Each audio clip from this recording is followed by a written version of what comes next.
Ngayong hapon, babalikan natin ang isa sa mga kwentong wish na talaga namang tinangkilik online at sa TV. Ito ang kwento ni Elena na inagawa ng asawa pati na ng sarili niyang lupa. At ang taong nang agaw sa kanya, walang iba kundi ang kapatid niya.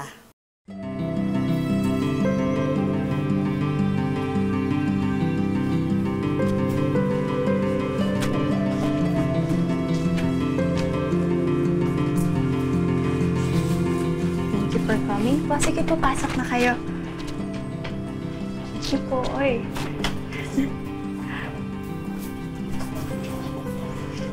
Roger, alam mo, pagkatapos natin magpakasal, itutuloy ko na yung pag-a-apply ko dun sa trabaho. Work from home yon, kaya perfect. Pwede din tayo magnegosyo dito sa bago nating bahay. Tsaka ngayon na nagpaplano na tayo maging magulang para din sa baby natin. Kung kailan ka mapopromote sa opisina niyo? Tsaka mo naisip na magpalit ng trabaho? Roger. Desidido ka ba na magpapakasal tayo agad? Ang laki-laki ng ginastos ko para maipatayo tong bahay na to. Gastos na naman yung kasal na yan. Roger.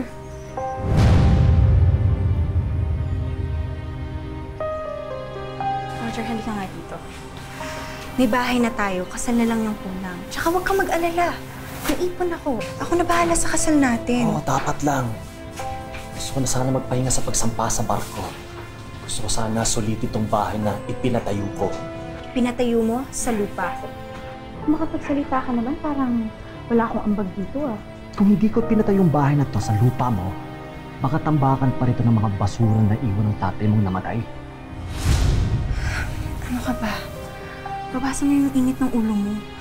Blessing pa naman ang bahay natin. Huwag ka nang pumunta.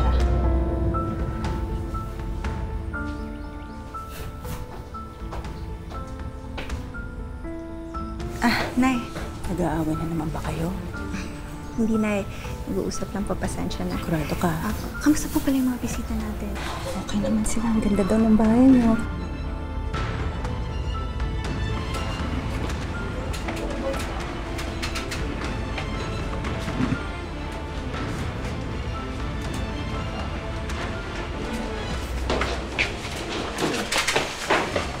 Susi, ano ka ba?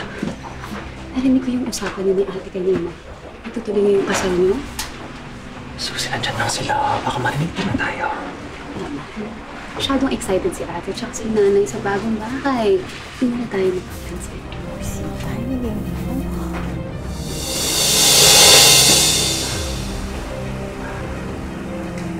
Roger! Akala ko house blessing ang pinunta ko. Ibang basbas na ginagawa niyo. Nakakadiri kayo.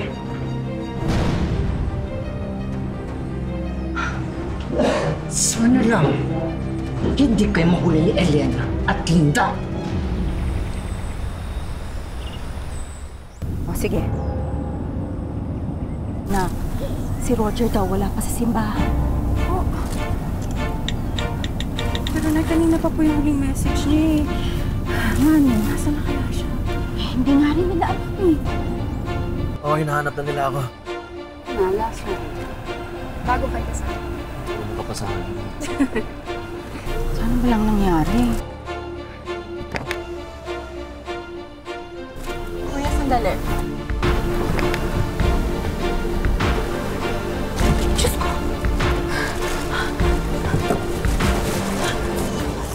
Walang hiya. Roger! Susi! Mga walang hiya kayo, ha? Walang hiya kayo! Nilalako niyo ko, ha? Kapatid pa rin naman kita! Anong ginagawa mo? Ate! Naman na! Elena, magpapaliwanag ako! Mga baboy kayo! Magpapaliwanag? Ano yung papaliwanag mo? Ha? Kailan niyo pa ako niloloko, Roger? Alam mong mali mga pre, tapos kapatid ko pa! Ikaw naman ang tanga-tanga mo! Walang hiya talaga kayong dalawa, ha? Ano niya nagawa sa akin to?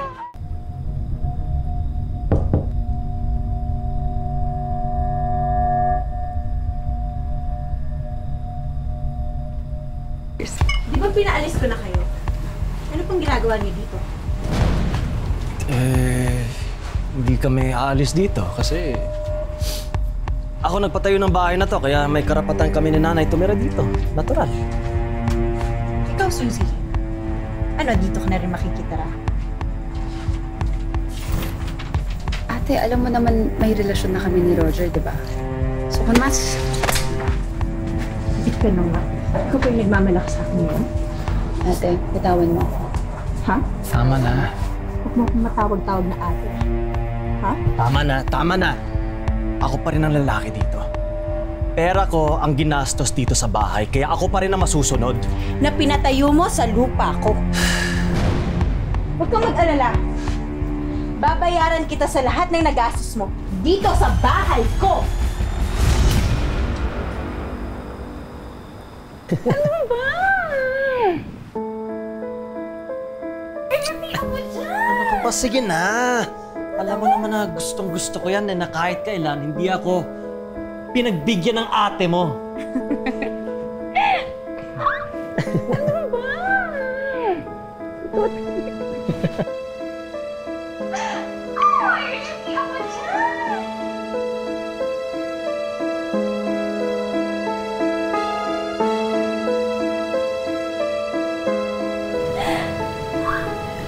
Anak, hindi mo naman kailangan magtiis dito.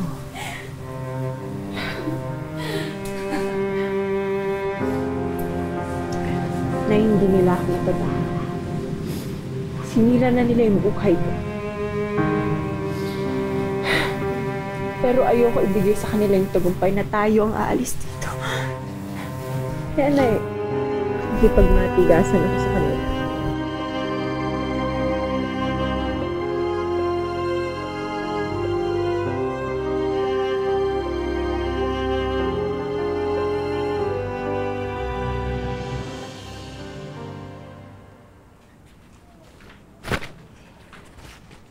Uy, Nang! Napasok po ako, ha? Oo nga, eh. Ako, first day mo ngayon sa call center. Galingan mo, ha?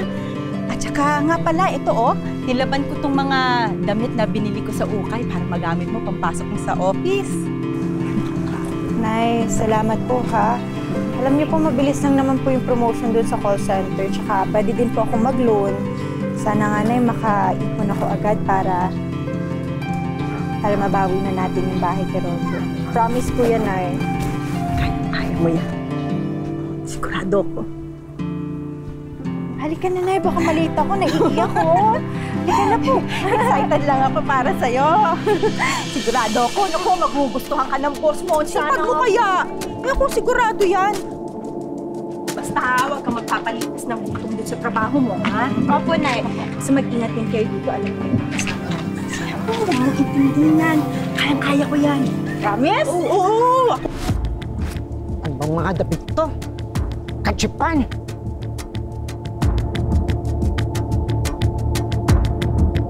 Hindi ako papayag na makaipon kayo ng pera para palayasin kami dito.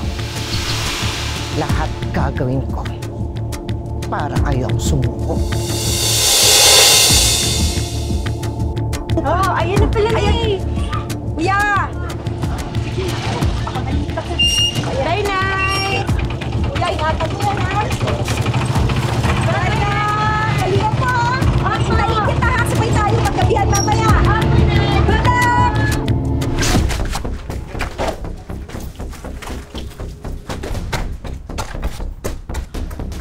Hoy! Hoy! Sita! Sita, anong ginagawa mo? Mga damit namin niya! Bakit ginaganyan mo? Kalalaba ko lang! Anong inaarte mo, hukluban ka? Bakit? Hindi mo matanggap? Na itong mga damit na to, parang kayong dalawa lang ng anak mong losyang! Baka pinaglumaan! Pinaglumaan! Grabe ka talaga! Nakapagsalita ka! Parang kang demonyo! Demonyo ka talaga! Hoy! Hoy! Hoy! Hoy! Tumayo ka nga dyan! Hindi kita hinihipo, ha! Hindi kita hinahawakan! Huwag kang umarte dyan! Hoy, Sita! Wala akong ginagawa sa'yo! Susi! Tingnan mo to! Tingnan mo ito! Wala akong ginagawa sa kanya, ha? Wala akong ginawa! Nakita mo naman, di ba? Huwag yung madamay-damay, kakalabas ko lang.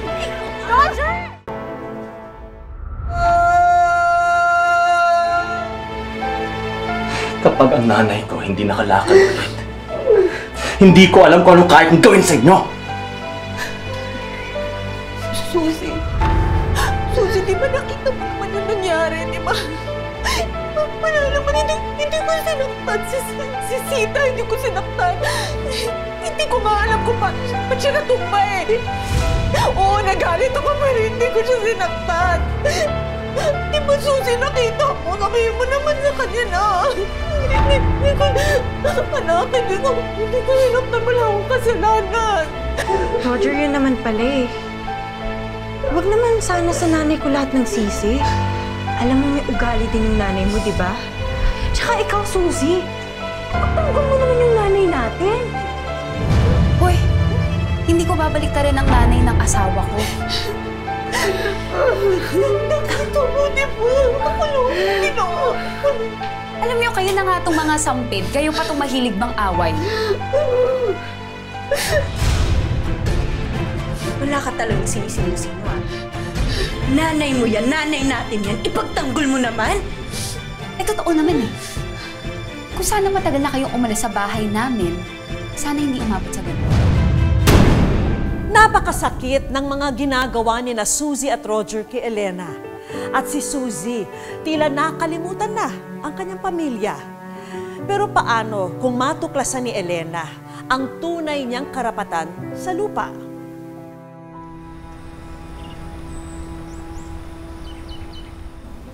O yan.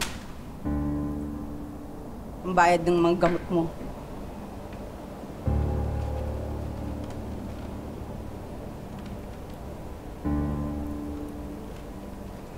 Kulang to. Ginagawan ko pa ng paraan. Yung iba na kailangan kong bayaran sa'yo. Dapat lang. Dahil kung hindi, sa kulungan ka babagsak.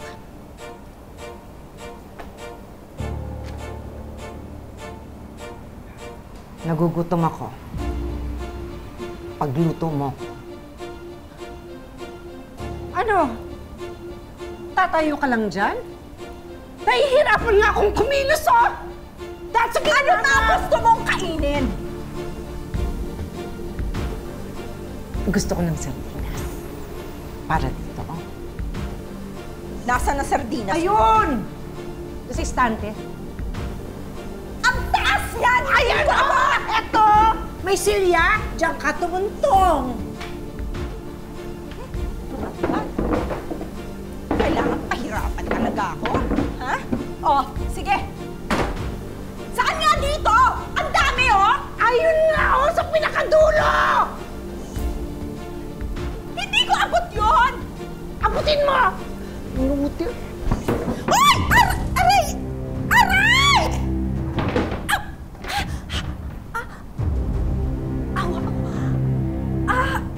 Aray! Ang sakit mo na! Hindi na ako makakapagpigil sa'yo, ha? Sumusobra! Napapatulan na talaga! Nakakamusta ka! Anak! Tama na! Sobra na nga na! Sobra na! Tama na, Nay! Tama na! Nay! Tama na! Ano na nangyayari? Sobra na! Tigil sa'yo! Hindi ako ang nanay ko! Tama na! Ay! Tama na! Sige! Tama na! Tatapusin ko na to! Anak! Anak! Paulit-ulit yung ginagawang impyerno yung buhay namin ng nanay ko, ah! Anak! Anak! Gusto mong mamatay? Sige! Anak! Sige! Tuloy mo kung gusto mong tumira sa kulungan! Bitiwan mo yan!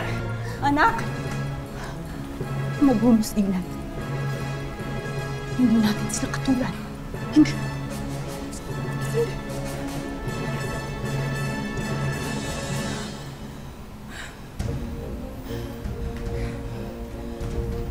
Sige. Umpisa pa lang alam ko na masikip na tayo dito sa bahay na to eh. Kaya gagawa ko ng paraan para mapalayas kayong lahat sa lupain ko.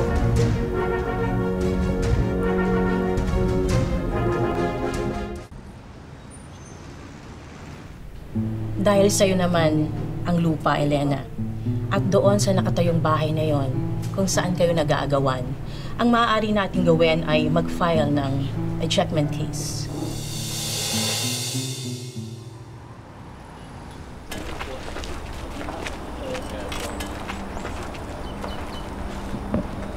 Ito ang dokumentong nagpapatunay na sa akin ang bahay.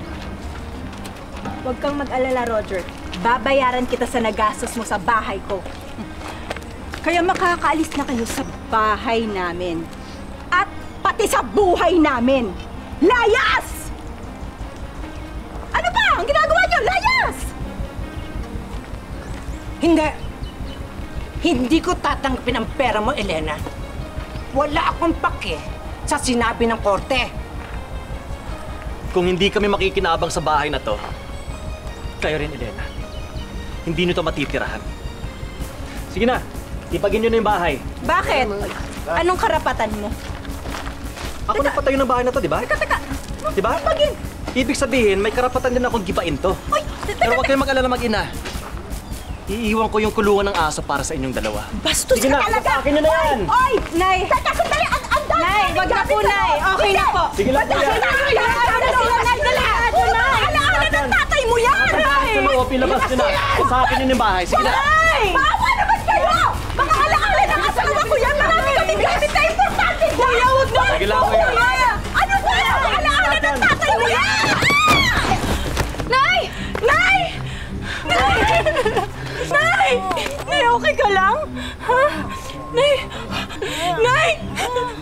Sagad talaga sa buto yung kasamaan niyo lahat! O, sige na! Hipain niyo na! Hipain niyo na! Tama na! Muntik na mamatay ang nanay ko!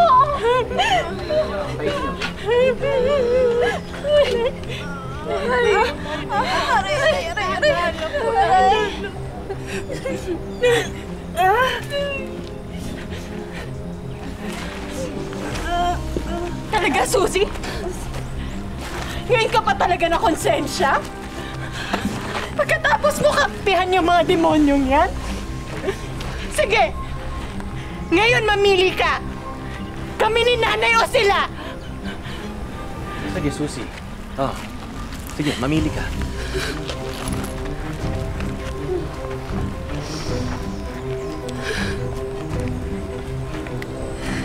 Sorry.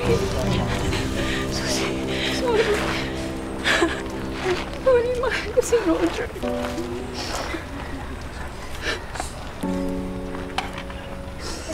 Eh di magsama-sama kayong lahat.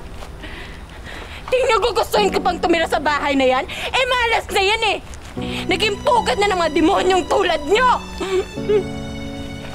Sa amin na! Oy! Itigil niyo! Huwag niyong gibain! Huwag niyong gibain! Diyan ako titira! Sa amin na ulit yan! Pinasada ko yan! Hindi! Kami ang nagtagumpay! Nagtagumpay namin! Sana ko yan! Tayo ang nagtagumpay! Okay lang, sis!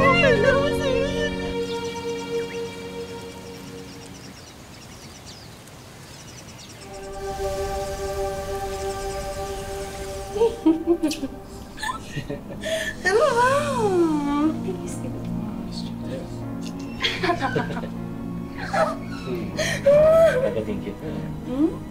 Sige nga.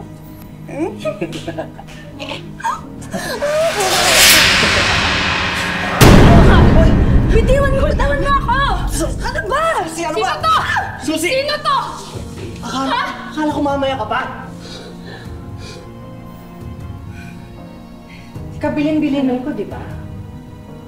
Na huwag kayong magpapahuli. Kasi... Ayok ka! Hindi ka pa nakontento sa akin! Ba't di mo kasi aminin, ha? Simula nung itinakwil ka ng nanay at ate mo, iniwasan mo pati ako rin!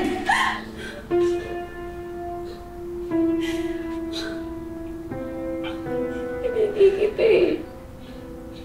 Sorry. May iba na eh. Ako na yung bago niya. So, umalis ka na. Hindi ka nararapat dito. Okay ka lang? Ayok ka! Ayok ka! Ang kapal na mukha mo! Susi! Ang kapal na mukha niyo! Ikaw ang kapal mukha! Ikaw! Ang kapal niyo! Tama na!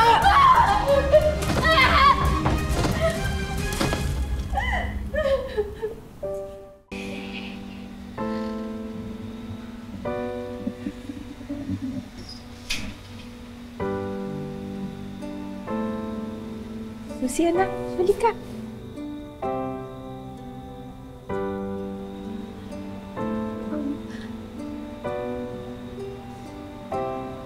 Gusto ko lang po sana magpasalamat sa inyo.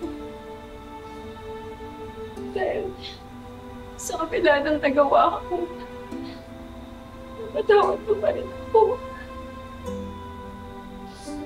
Tinanggap niyo pa rin ako.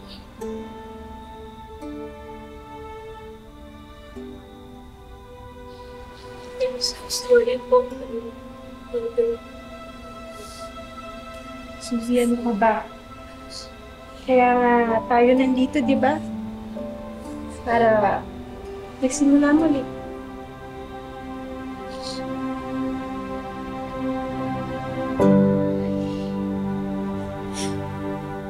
Normal ang alitan sa pagitan ng magkapatid. Minsan may tampuhan, minsan may awayan. Pero sa huli, dapat nagbibigayan at nagmamahalan.